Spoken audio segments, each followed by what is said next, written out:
मुसलमान कहते हैं कि काफिर बुत परस्त होते हैं और काफिर बुत परस्त होते हैं, इसीलिए काफिरों को मार दो और इनके बुत तोड़ दो।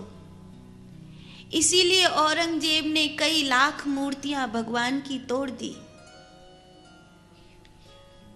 उसी से प्रेरित होकर के एक राजा ने विवेकानंद जी से पूछा कि क्या इस पत्थर की मूर्ति में भगवान है? ये पीतल है, ये पत्थर है, ये कागज है, ये भगवान नहीं है, फिर तुम लोग क्यों मरे जाते हो? तो स्वामी विवेकानंद जी ने सोचा ऐसे तो कैसे समझाऊं, तो प्रैक्टिकली किया उन्होंने। और उन्होंने उस राजा के मंत्री से कहा कि ये जो तस्वीर लगी है ये किसकी है? हमारे राजा साहब की है गुरुदेव, उतारिए इसे। उतार दिया। फेंक दीजिए इसको, थूकिए इस पर, तोड़ दीजिए इसको, आग लगा दीजिए इसमें। क्या बात कर रहे हैं गुरुदेव, ये हमारे राजा की तस्वीर, राजा तो बैठा है ना, ये तो कागज है, कागज में आग लगा रहे हो? कौन सा राजा में आग लगा रहे हो? नहीं गुरुदेव, मैं ये नहीं कर सकता। भले राजा वहां राजगद्दी पर बैठे, पर ये हमारे महाराज की तस्वीर है, मैं इसे तोड़ फोड़ नहीं सकता, मैं इसे आग नहीं लगा सकता, क्योंकि मुझे इसमें मेरे महाराज का होना दिखाई देता है।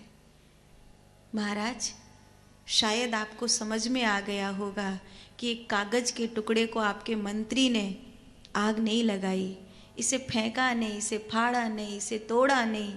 क्यों? क्योंकि उसे उसमें आपकी मूरत दिखाई दे रही है।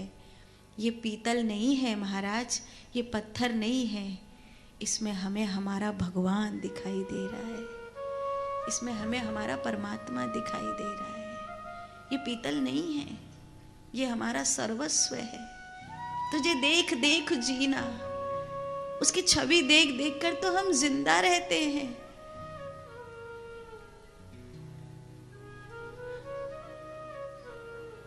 एक महात्मा के लड्डू गोपाल ट्रेन में रह गए।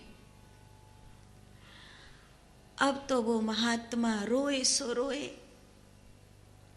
खाना नहीं खाया, पागल हो गया। मेरे भगवान, दूसरी मूर्ति ले लेना गुरुजी, अब तो वो ट्रेन गई, कहाँ की कहाँ पहुंच गई होगी।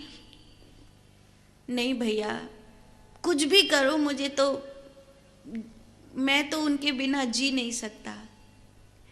गजब देखो, साधन नहीं था, पैदल चल दिए, दूर वहां पहुंचे स्टेशन पे वापस, पता चला कि ट्रेन तो अभी गई नहीं है। स्टेशन मास्टर ने बताया कोई खराबी आ गई है, दूसरा इंजन आ रहा है, ट्रेन तो जा ही नहीं। महात्मा गए, अपनी सीट पे से ठाकुर जी को लिया, छाती से लगाया, पता चला ट्रेन का फॉल्ट ठीक हो गया, ट्रेन चल दी। तो तुझे देख देख जीना, उसको देख के तो हम जिंदा रहते हैं। वो पीतल नहीं है हमारे लिए, कोई पत्थर कह दे तो हम उसकी जान ले लें। कैसे कह दिए तूने हमारे भगवान को, ये पत्थर नहीं है, ये हमारा प्राण है, ये हमारा सब कुछ है। एक सेकंड में अपने आप को मिट्टी में मिला सकते हैं, पर इसको कुछ नहीं होने दे सकते, उसको कुछ नहीं होने दे सकते। 500 वर्ष बीत गए, राम मंदिर के लिए जानते हो कितने लोग मरे हैं? राजा राम सरकार आज भी ओरछा में विराजमान है। अयोध्या में उसी जगह राम मंदिर बनेगा, इसके लिए कई लाख लोगों ने अपने प्राण दे दिए कि हमारे राम वहीं विराजमान होंगे जहां वो विराजमान होते थे।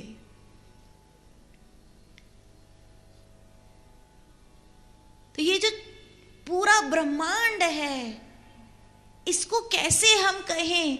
तो एक जो चिन्ह बनाया, एक जो रूप बनाया उसको कहा शिवलिंग।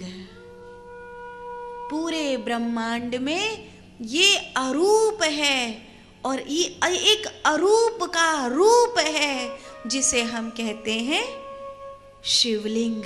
ये जननेंद्रिय का चिन्ह नहीं है। ये जो लोग कहते हैं ना कि जलेरी स्त्री की जननेंद्रिय है और जो इस पे रखा हुआ लिंग है ये पुरुष की जननेंद्रिय है, ये मूर्ख हैं, ये पापी हैं, ये पाखंडी हैं।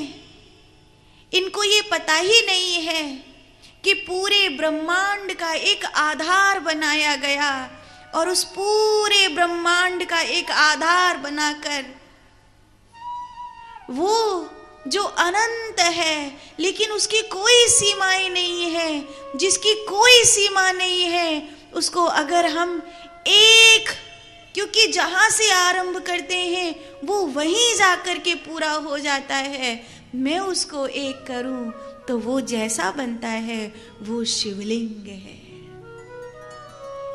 वो शिवलिंग है। सूर्य ससा